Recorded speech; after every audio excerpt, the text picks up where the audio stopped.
Hi, welcome everyone on Facebook, Live and YouTube, and of course, our regular friends on Zoom and Instagram. Friends, a lot to discuss today.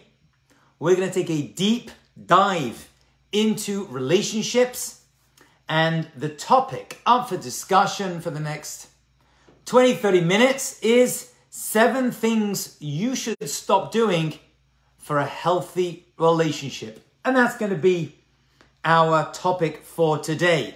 And we hear this expression a lot.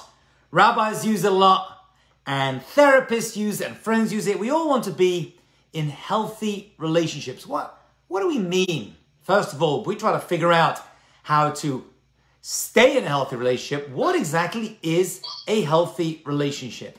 So, friends, I want to share with you a couple of ideas before we get going on our main topic. And I'm going to give you a few definitions of how I define a healthy relationship. And it may be very different to what you out there in viewerland define. I'm going to define it in a few ways. Number one, shared goals. You know you're in a healthy relationship, no matter how difficult and challenging relationships can be. There are big ups in life and there are big downs. But all the time, you have a shared goal. You have a unified vision of where you want to be. If you don't mind, I'm going to use a soccer analogy. If you want to use a football one, that's also good. The soccer analogy I like to use is we all want to get the ball into the goal. That's the unified vision of everyone on your team on the field. How you get to that goal, that's a discussion. There are different plays, different ways to pass the ball. You got to dodge the referee sometimes. You can fall down, you get injured, but in the end, no matter what comes your way, you have a unified vision. If you don't have a unified vision, a goal of where you want to be, the whole thing becomes a tragedy because you're running one way and the other players, or in our case, the other partner, is running the other way, and then you don't have a symmetry. You don't have a unified vision.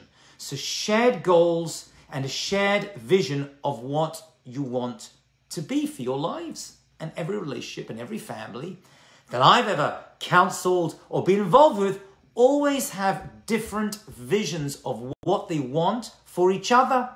The idea is to try to combine those and make a unified vision. Number 2 is handling challenges correctly. Challenges come our way. That's just the way life is. What we need to do in order to be in a healthy relationship, which is what we're trying to define today, what exactly is a healthy relationship, is to handle the challenges correctly. There are right things to do and there are wrong things to do. And sometimes it's very, very difficult to discern, to try to figure out exactly what the right way to handle challenges that come our way. Loving and giving. Healthy relationships are loving relationships, and as we've defined so many times, a loving relationship is a giving relationship as well. So that's what we're looking for in all of our relationships. Now, we're going to be talking about, spouses, husbands, wives, boyfriends, girlfriends, wherever you are in your particular stage of life.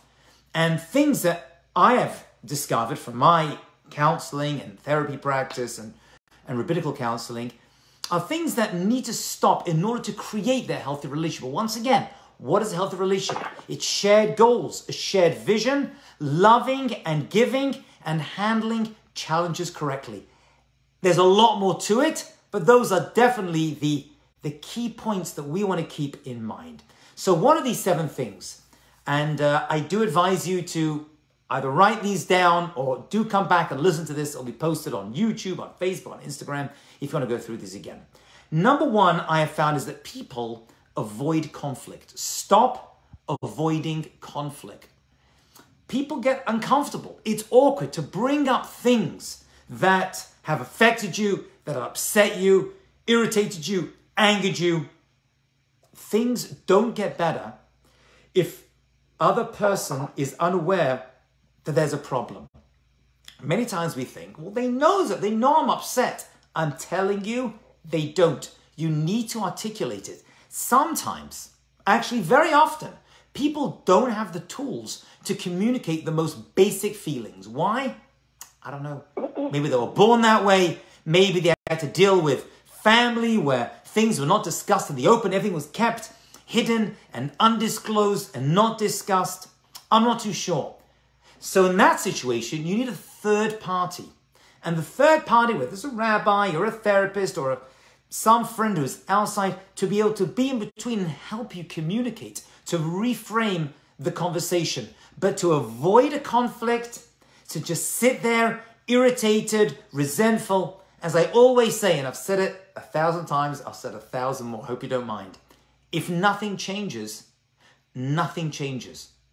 And I've dealt with couples who've held on and avoided conflict at the expense of their relationship because they're scared of what the conflict is going to bring up. And they'll stay away from things that have irritated them, angered them for months, years. Actually, I know people decades, until they just literally, eventually at some point, they break. You need to get to the core of what the conflict is. It's uncomfortable. You may not know how to communicate about it. No problem. Find a third party to sit between you and to help you communicate with each other. Clarity saves relationships. If you just heard those words from me today, it was worth you spending the 20, 30 minutes. Clarity saves relationships, and clarity does not happen on its own. It needs to be verbalized. It needs to be given over. So that's number one. Don't avoid conflict. Number two, stop trying to win fights. I don't know, it's children. You get into a fight, you get into an argument, and you just want to win. And that's ego. We all suffer from big ego problems, but in a relationship, ego is a killer. It breaks everything else down. You've got to find solutions, and most importantly, and I can't stress this enough, those people who are just starting relationships, or even those people who have been in relationships for a long time, you just, most of the time, have to listen. And when I say listen, I mean actively listen to what the person is telling you. The goal is connection, not victory. This is such a key point that we all forget. It's not about who is right and who is wrong.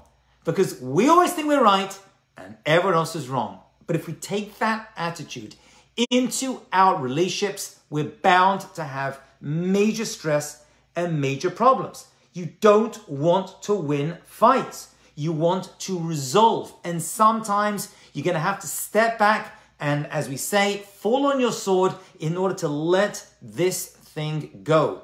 Stop trying to win fights. They aren't always winnable. Most of the time, you both end up losing. And I've seen it time and time again. Related to that, so let's just go through. There's a pattern over here, and I hope you're going to pick up on it. Number one, stop avoiding conflict. You need to discuss stuff. It's unavoidable to bring up things unless you want to bring resentment into the relationship, and resentment is a killer. Clarity saves relationships. Number two, stop trying to win fights. You're not children. Again, I know people who are in their 20s who are very mature and now know how to fight and discuss things and get through good solutions in a relationship. I know people in their 40s and 50s who still haven't figured this out. Whenever a fight comes up, they must win it. It doesn't work that way. Number three, stop denying other people's feelings. Your feelings are valid, but so too are other people's as well.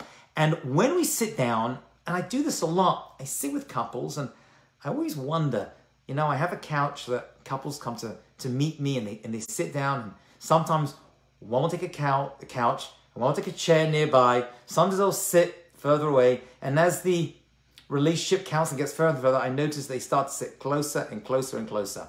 What I really want them to do, which people don't naturally do, is to actually look at each other when they are in a counseling with me. They need to acknowledge and don't deny other people's feelings. And there's various ways to do that. Number one is to listen, but we don't just listen with our ears.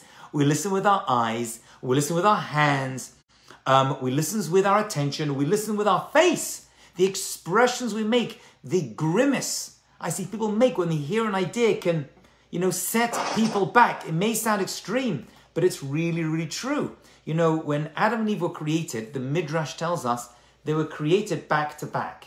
Whatever this means, they were back-to-back beings like this. And then Hashem separated them and made them look at each other face to face. Okay? The key to building healthy relationship is face-to-face communication. You don't just communicate with your mouth and ears, you communicate with your entire body. And I, at this point, can even figure out, maybe it's not a bit unusual to you, but I can figure out how a relationship is doing by the way they sit, face each other, cross their legs, look at each other, communicate with their hands to see how they're doing. All of these things are key signs. And I see it consciously, but many people will even pick up on these things subconsciously as well. You cannot deny other people's feelings. You may disagree, but you've got to hear them because your feelings count as well. Number 4. Now, this is a talk in and of itself. I have so much to say on this. I'm just going to download a little bit of information, and I want you to, if you don't mind, just try to relate this to your own personal circumstances. Number 4. It's going to sound very strange, but this is probably the most important thing. Stop trying to get people to think like you. Stop trying to get people to think like you. They don't have to think like you. They don't even have to agree with you. They have to respect you. They have to hear what you're saying, but they don't have to think like you. There are very few people in this world who really, really think like you. Chances of that person being your wife or being your spouse is possible. There are maybe moments when you think alike, but that's not what the goal is. The goal is to have a shared vision and to find a compromise in order to get your ball into the goal. Whatever that goal is, every relationship's different. Trying to get people to think like you is not the thing to do. And you're going to waste a lot of your time if all you're trying to do is get people to think exactly like you. They can't. They haven't had your background, haven't had your parents, your experiences, your education. They don't have your brain power. What you do want to do is to find someone or work with someone who respects your needs. Now that's important, okay? Respect is the key word. I don't understand where you're coming from. I don't know how you came to that conclusion. I can't even begin to think like you. But if you need me to do that, if you need me to get everyone to pick up their coats and hang them up, I don't need that. I just cannot think like you. I don't mind if the coats are left out. I don't mind if dirty dishes are left in the sink overnight. It doesn't bother me. I don't mind if there's dirt on the floor. I don't mind if socks left on the floor. I don't mind if we spend a little bit more on that piece of furnishing than you want to. I don't want and need you to think like me, and I don't want to think like you. But I can respect what you're saying. We're coming from different places. We've had different histories. This is so crucial. It applies in so much of our lives. People are constantly trying to persuade and cajole and anger people and get frustrated because you got to think like me. No one is ever going to think like you. Everyone's got unique perspectives and unique ideas. And this comes up 1,000 times a day in 1,000 conversations you have with many, many people. We're always trying to persuade other people to think like us. It comes to sales. In sales, people think they're trying to make people think like them. They're not. The salesman and the person they're trying to sell that object to, that pencil, that car, that what home, I'm not going to think like you. I'm going to show you some beautiful things about it and some virtues, but that's the best I can do. The rest is in your hand. Number 5 is related, and we've kind of mentioned it already, but it's crucial over here. And I mentioned it before. Stop waiting for people to read your mind. Be clear about needs prevents resentment. People cannot read your mind. You need to articulate what you're thinking and what you're feeling. And I know this sounds obvious, and I know I've said it before, even today, but people have this assumption that people just know how you're feeling. And there are people out there who are able to walk into a room and immediately tell if a person is out of sorts. You know, I happen to have that ability to some degree. After years of working and knowing people, I can walk into a room and immediately pick up if a person is out of sorts, or feels left out, is not connected, and they need to be connected to. So, you know, I'm not a rabbi of a synagogue, I'm an assistant rabbi, I help out, I give classes, events, I walk into rooms full of people all the time, and sometimes I see a person who's out of sorts, they're by themselves, I go up to them and approach them, sometimes they don't know who's spoken to, sometimes they're just, you know, in their own head. That's all good. But not everyone has that ability. And most people don't. I mean, I don't either. I have to go up to that person and say and ask them what's going on. So people wait and think, well, you know what? You should understand what I'm going through. Most people can't. And they don't have that power and that ability. And therefore, you need to articulate and be very clear about what you need at every single moment. It's crucial. Okay. Number 6 of 7. And we're going to review these again. I know I'm saying a lot of it in a short amount of time, but at least we'll get the headlines over here. Number 6 is very important. I've spoken about this before in relationship to in-laws and how to deal with them. But it's true in all relationships, especially when it comes to spouses and girlfriends and boyfriends. Number 6 is stop trying to make one person meet all your needs. Stop trying to make one person meet all your needs. Nobody in this world, there isn't one, besides God, nobody else is able to meet all your needs. And people think, and I don't know where this comes from, maybe it's the movies, maybe it's Disney, I have no idea at this point, but people have this impression that they can find one person who is going to meet all their needs, that can be their everything and solve all their problems and all their challenges. Give them constant support. It's not possible. There isn't such a person alive. No one has that ability. If they are, and they claim to be able to do that, they're a cult leader. Cult leaders hold on to what I call a monopoly on the truth. This is the truth. There is nothing else, and I'm going to be your savior in this situation. Besides a cult leader, nobody can do that, especially not someone you are in a healthy relationship with. They can't do it. And let me explain precisely what I mean. Many people go through challenges with family or friends or at work, and they come home after a long day and they will dump all of that onto their husband or wife. And this is really not good. It's okay and it's understandable that you have this frustration in your life. But if you think one person is going to solve, you know what? Probably comes from our mothers, you know? We have childhoods where our parents kind of like took care of everything for us, and they were our everything, and we're all looking for this great mother figure or father figure that's going to come along and just solve everything for us and cuddle us and be warm. And it's just not true. It's fake. It's a fake reality that we kind of take into our adulthood. And unfortunately, we kind of transpose that onto the people we're in relationships with. There is no such thing. You need to find help outside of your relationship in order to help yourself. Whether that's a therapist, a good friend, just outside forces who are there. Because if you dump every challenge onto your spouse, it's going to end up really melting and breaking the relationship internally. It kind of like folds in on itself, you know? So you need help, and it's totally okay and understandable to go outside and not dump every single challenge, problem, and frustration.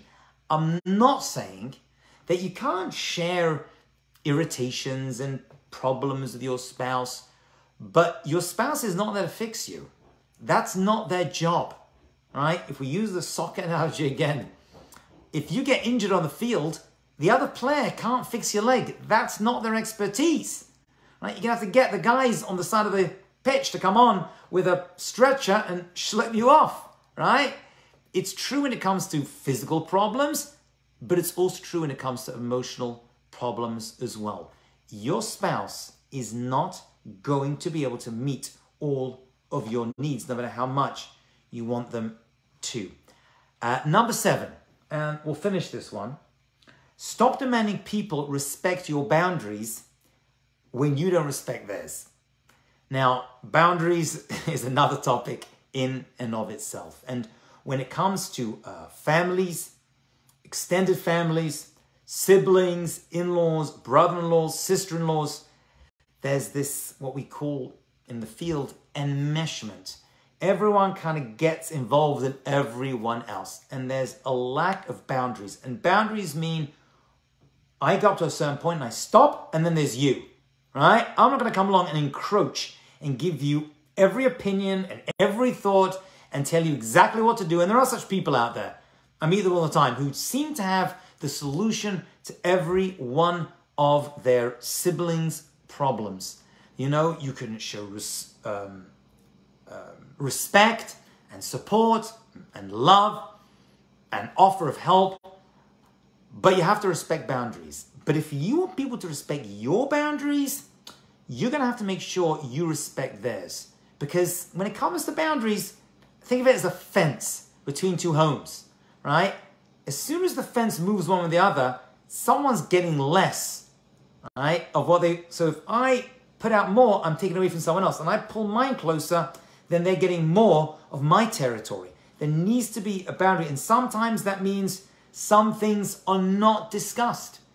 Not everyone in your family needs to hear every one of your life advices, right, in every situation. It's just not healthy.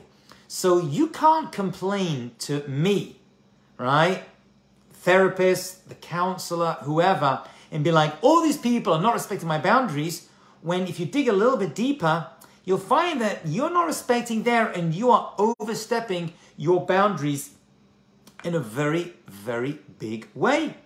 And again, that comes, I have found, in many forms. Sometimes disrespect for boundaries will come to money things. And people will use money, especially in families, as a tool to get what they want, you know? And they will use that. I mean, the expression my wife and I use sometimes is, in families, people will give money and give it as a condition. What we call it, my wife have this expression, and I, golden handcuffs, right? That one side of the family will give money or a gift and expect certain things in return, attention and love and coming to us for Pesach or Rosh Hashanah or something, you know, because I've given you something, and that's a lack of boundaries as well. When it comes to, it's also more than that, but when it comes to like giving a gift or giving time or attention, really those things, if they're really a gift, they should come with no strings attached. Okay, we know there isn't such thing as a free lunch. Everything always comes with an attachment that comes with it. What you can't be doing is mentioning and expecting something from that gift, for example. So boundaries are really crucial. And by the way, boundaries don't just exist in the outer family, but also inside your family as well. You know, when it comes to children, I mean, I'm just still trying to figure this one out. Very, very difficult to give kids the boundary, because we're parents and we want to help and solve and cure. But kids need boundaries as well, especially teenagers. Teenagers are dealing with a lot. I'm blessed with a house with 5 of them. There's a lot going on. So to give them their boundaries, you know. And one of the signs that you're not respecting boundaries, I have found, I mean, there's a lot more, is when they slam doors, right? Oh, teenagers, they love to slam doors. I always say that's a metaphor for, you know what, you're in my space. And I'm in my space right now, and I'm just leave them. Let them get their space and find their own area, right? That's a physical boundary when it comes to dealing with kids and spouses. You know, even when it comes to a spouse, there's an element of boundary of, I'm not going to overstep my boundary and just kind of like throw my stuff on you and pull something out of you. There has to be boundaries. Even a healthy relationship between husband, wife, boyfriend, girlfriend, or whatever you're dealing with, there needs to be a little boundary. You can't say whatever you want, whenever you want. I was dealing with a couple recently, and the wife kept threatening the husband with divorce, you know? And I've mentioned this before, and I put it in my book, actually. I wrote a half a chapter on this. You can't just throw out certain terms and expect not to be repercussions, right? You just don't mention divorce. It just doesn't come up, right? You can't allow every argument to be like, you know, let's just get divorced. And when I was sitting with this couple, I actually listed certain things they should never be saying to each other. And this was one of them, right? Just don't mention the D word. There needs to be a respect. That, in a certain sense, is a boundary that I'm not going to cross, and I'm not going to try to elicit a reaction just by saying that. Let's just recap everything so you get there's a flow over here.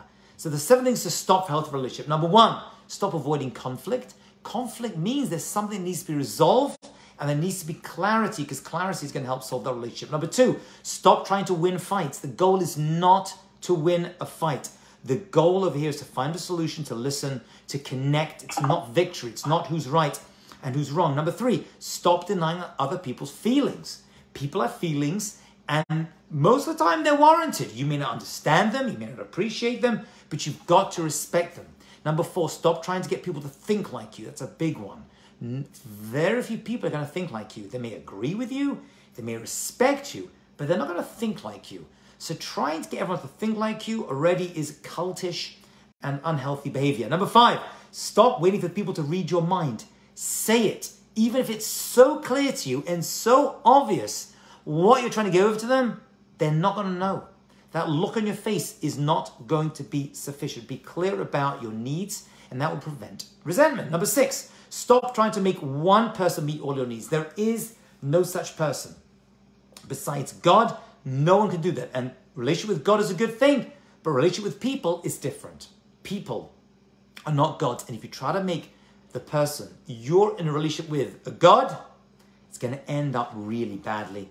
And number 7, stop demanding people respect your boundaries while you're not respecting theirs. So if you feel someone's overstepping their boundaries into your territory, you better double check and make sure that you're not reciprocating or actually the catalyst for them doing that as they try to push you back and end up pushing your boundaries over as well. Thank you all so much for joining.